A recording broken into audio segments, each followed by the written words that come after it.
Here's the sort of insight you'll get in these videos with Frank Gambino, the amazing life drawing artist and teacher. Like generally when I'm drawing something, when I'm putting down a line, I'm almost thinking of how it would feel to draw that on your face. So I'm drawing it around so it feels like I'm drawing onto a volume. Hi, my name's Kenzo and this is Love Life Drawing. I went round to Frank's flat. He drew a portrait of me, and as he drew, we talked all about drawing figures and portraits and recorded the whole thing.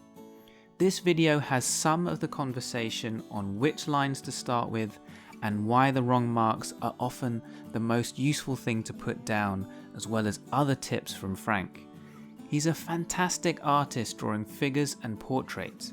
Just look at these powerful drawings that come straight from the heart. He's also a really well-known and respected teacher here in London. He has a clear and accessible approach to teaching people, so I was really excited to make these videos with him. Alright, so firstly, what I'll try and do is I put down any kind of mark. I'm not really that bothered whether it's right or wrong. It's just something to have on the paper to work with. Quite big movements of your arm, eh? Yeah, I try and keep the early stages as free as possible and not get too sort of worried about getting things wrong or right. And so is that first big mark, is that often an overall shape of the head, or is that just all feeling? It's more to do with the fact of having something on the paper to work with. Okay. So one of the things I've noticed through sort of teaching and stuff is that often you'll walk past somebody and they'll be just basically looking at their drawing, trying to work out where the mark is going to go, and they don't do anything. What I think is much more useful is to actually have something down, even if it's in the wrong place, to sort of say that's in the wrong place, where should it go? So I tend to find that making the wrong marks early on is actually the most useful thing, rather than sort of trying to think, where do I need to put this? The only issue with sort of doing lots of marks is that at some point you do have to make that decision as to which one the right one is. So, I mean, if you think of drawing as being a couple of things, it's sort of making sure that you're constantly putting marks down, not being afraid to put the wrong mark down, but also it's about correction.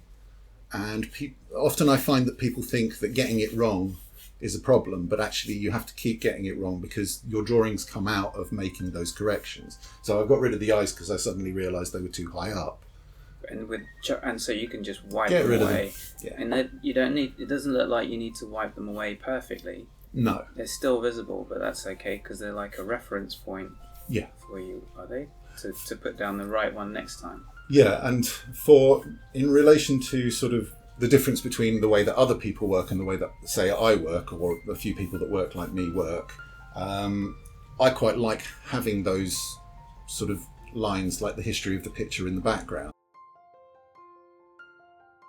But one of the things that I've noticed that I do is that I'm basically trying to match up one side of the drawing to the other. So often when people will draw an eye, they'll draw one eye, then they'll move over to the other eye and draw that eye and find that it's skew whiff, and they're trying really hard to get the thing to work together as like a cohesive sort of drawing. It'll look like the face. I don't do that. I draw the eyes as one eye. So both eyes are drawn together? More or less.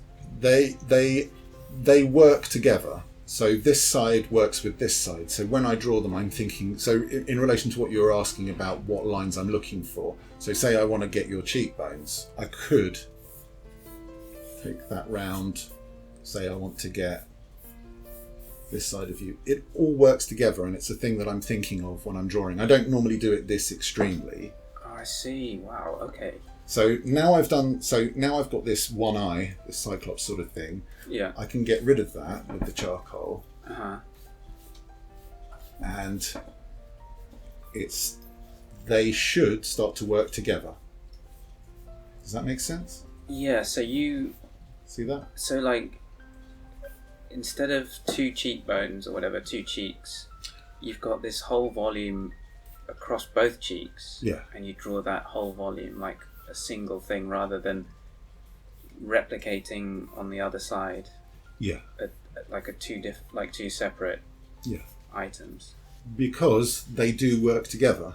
Yeah. So you have to think of them as, like, not everybody obviously is symmetric. In fact, most people aren't. But the eyes do still work together. And if you've established this eye, and then you move to this eye without thinking about how this one works or how it relates, then I think you're going to have difficulty getting it.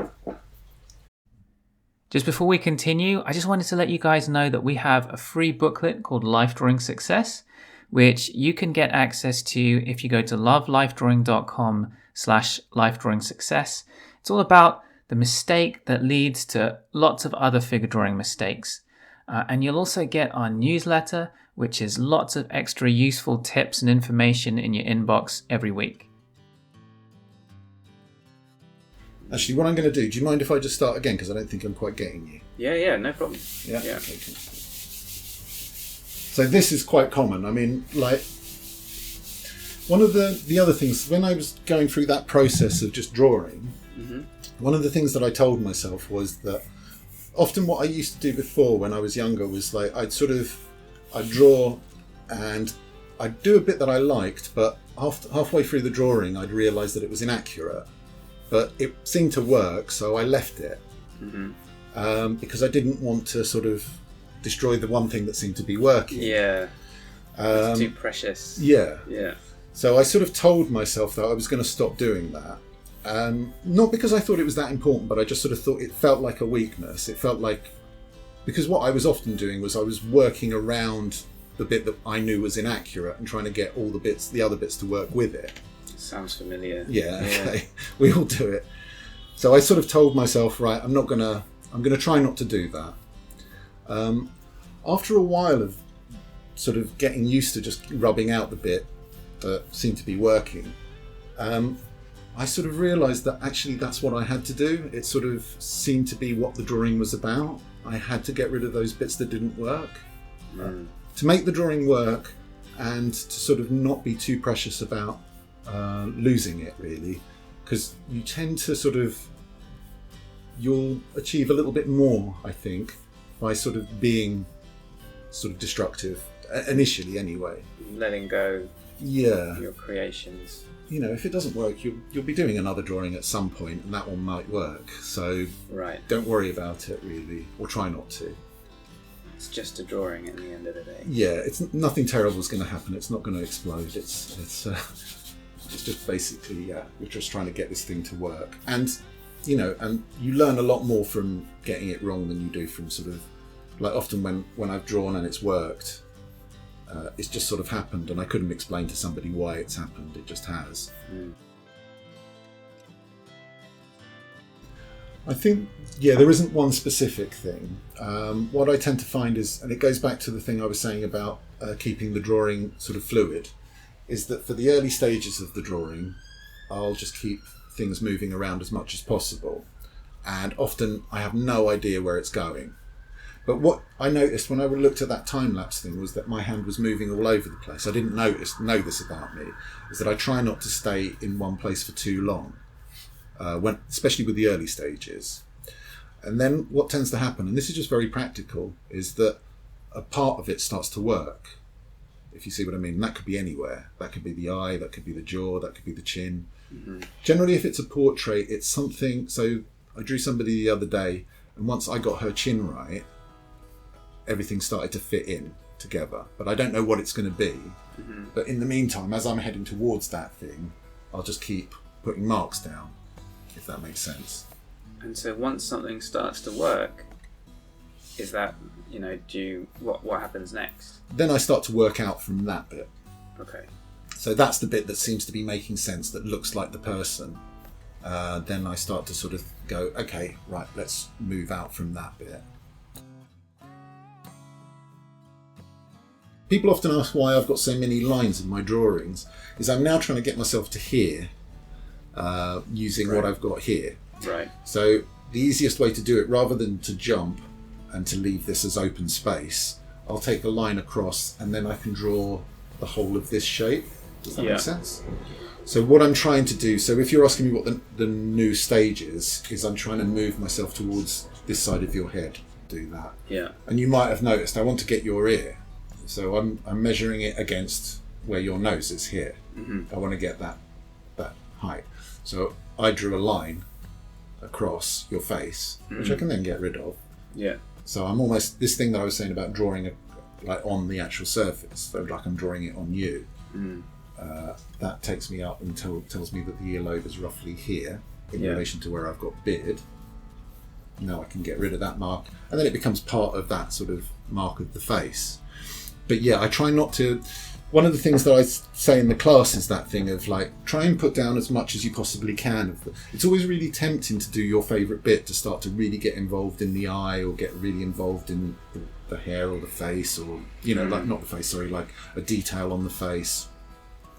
But I try and put down as much of this and then come back to it. It's that thing that I think they laughed at me in the class when I was saying, it's a bit like, you know, if you go to a restaurant and someone cooks you a nice meal and there's a bit on that plate that you really like I really like aubergines. And you sort of, you know, when you're in, you eat all the other stuff and then get your favourite bit at the end. Yeah. That's the only way. I was desperately looking for an analogy. It was the only thing I could think of, because I like food, I suppose. But it was just that sort of, leave it for now. Just sort of, you know, do everything, then come back to your favourite bit, and you'll have a better understanding that you're putting it in the right place. Yeah. If that makes sense. It does, yeah. Although aubergine is an unexpected choice for the thing that you would leave. I'm going to make another one of these highlight videos with bits of the conversation where we talk about mindset, learning and practice. And I'll also put the whole 2-hour video up on our website later this month. If you enjoyed the video, hit the like button, leave a comment, and also check out some of our other artist analysis videos. I've put some up on the screen for you.